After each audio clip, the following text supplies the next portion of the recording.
Yun mga kabule, ano, mga kababayan ko, ano. Anyway, nakaka-stress lang. Kasi hanggang ngayon mga kababayan ko, ang daming pa ring bulag sa katotohanan. Ang daming pa ring bulag. Pilit pa rin nila na yung mali ginagawang tama. Na issue daw sa panahon ni Duterte, ilang namamatay na tao o ilang libo na namamatay na tao. Alam nyo, para sa akin mga kababayan ko, mas okay na ako doon sa mga namamatay. Yung mga pinapatay ng mga salot sa lipunan. Okay na ako doon.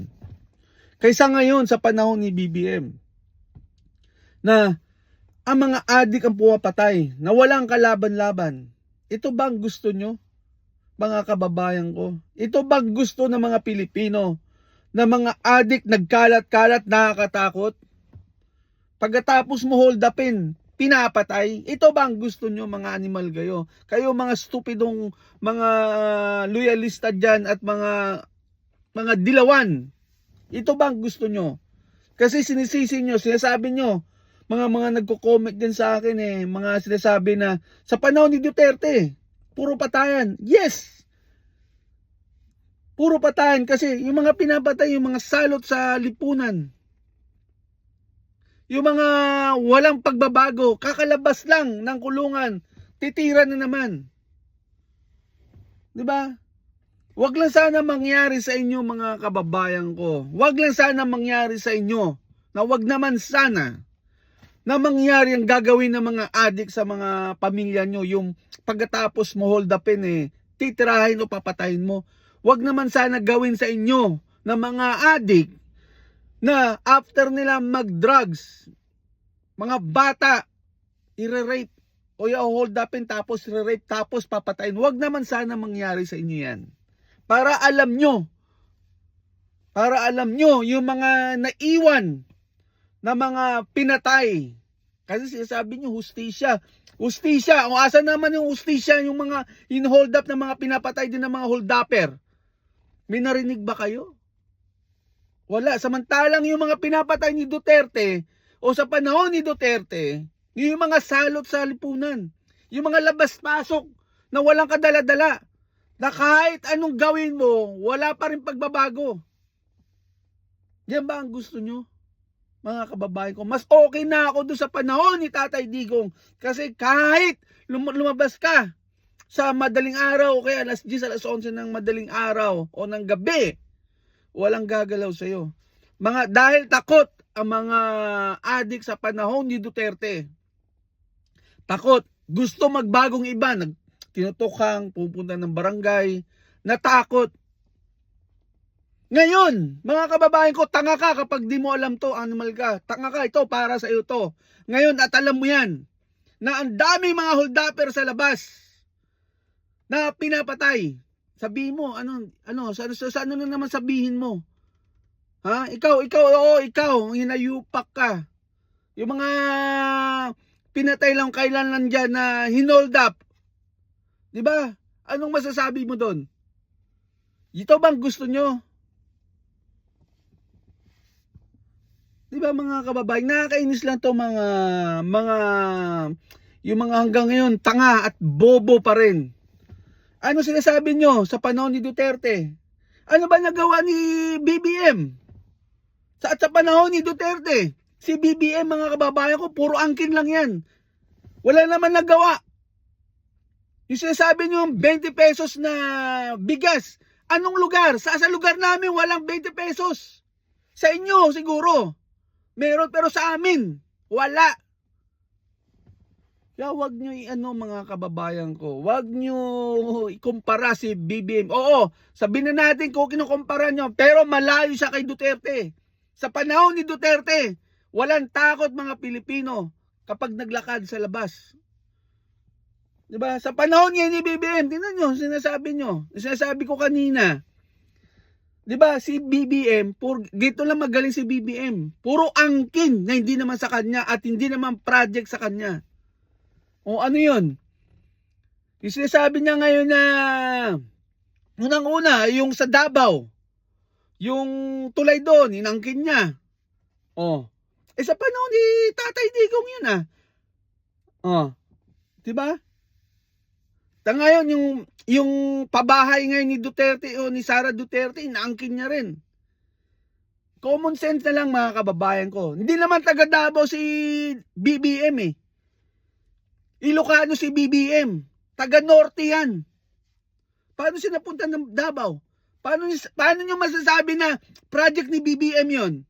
Sige nga. Sige nga, tanong ko sa inyo. Taga Davao ba siya? Ha? Davaoenyo ba siya? Ha? Ilocano siya. Sa kulay pa lang. Inyamit din. Itim. Ilocano, taga Norte. Paano mo sasabi na si BBM, project ni BBM ang pabahay doon sa Davao na inaangkin niya ngayon at marami nagko-comment diyan na na si BBM daw at inaangkin daw ni Sara Duterte. Baliktad yata. Project pa ni Sara Duterte yun at ni Tatay Digong. Build! Sabi nga ni Tatay Digong sa panahon niya, build.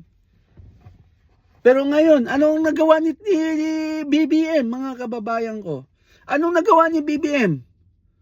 Ha? Anong project? Wala. Ang project niya puro kabaliktaran. Sa panahon ni Tatay Digong, yung mga adik nagtatago at nagbabagong buhay. Yung mga adik, totoo, maraming namamatay. Dahil salot sila sa lipunan. Oh, ngayon, mga adik, kabaliktaran, mga adik, anong ginagawa ng mga adik ngayon? Sila ngayon pumapatay sa mga sibilyan na walang kaawa-awa.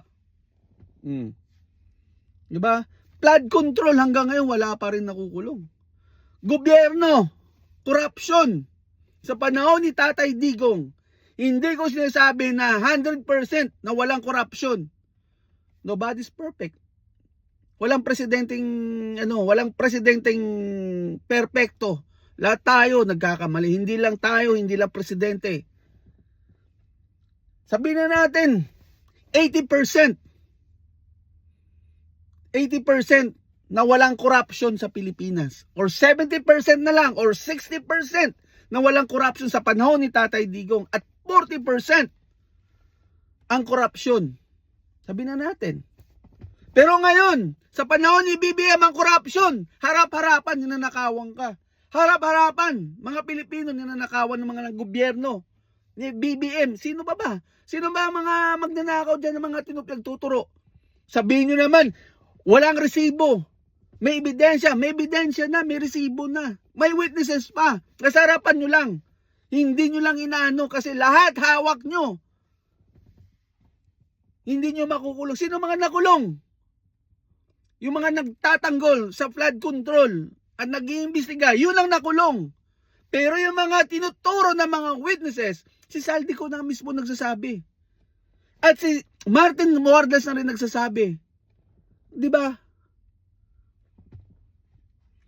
Lahat kabaliktaran ng ginagawa ni BBM sa panahon. Binabalik niya.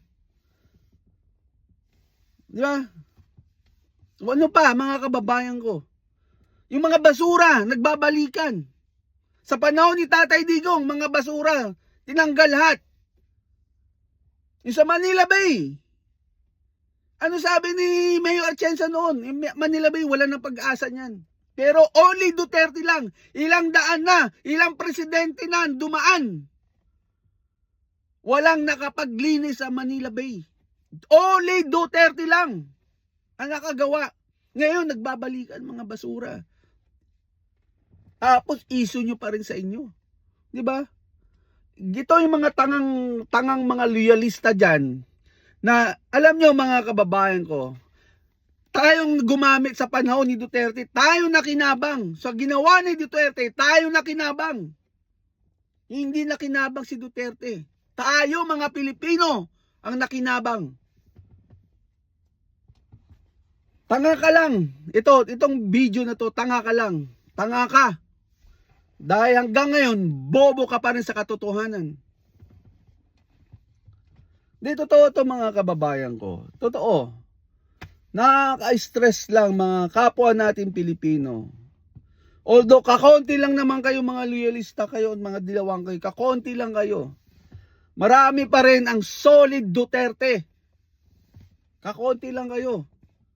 Ilan lang kayo. Tandaan nyo, hindi dahil kay Sara Duterte ay kay Tatay Digong, wala yang BBM nyo. Hindi manalo-nalo yan. Tumakbo nga ng Vice President yan eh. Hindi nga nanalo eh. Kasi nga wala nga nagtitiwala sa mga Marcoses. O sa mga Marcos. Excuse me. O sa mga Marcos. Wala na nagtitiwala. Dahil sa tatay niya rin corruption. Di ba? Noon, ngayon, tanungin nyo ako. Mas okay na ako sa panahon ni Duterte sa panahon ngayon ni BBM. Mas okay na ako sa panahon ni Duterte. Di ba mga kababayan ko? Kaya wag tayo, gumising na tayo. Wag tayo magbulag-bulagan. Alam naman natin ang katotohanan eh. At tayong gumamit sa panahon ni Duterte. Sa panahon ngayon ni BBM, alam niyo yan. Di ba?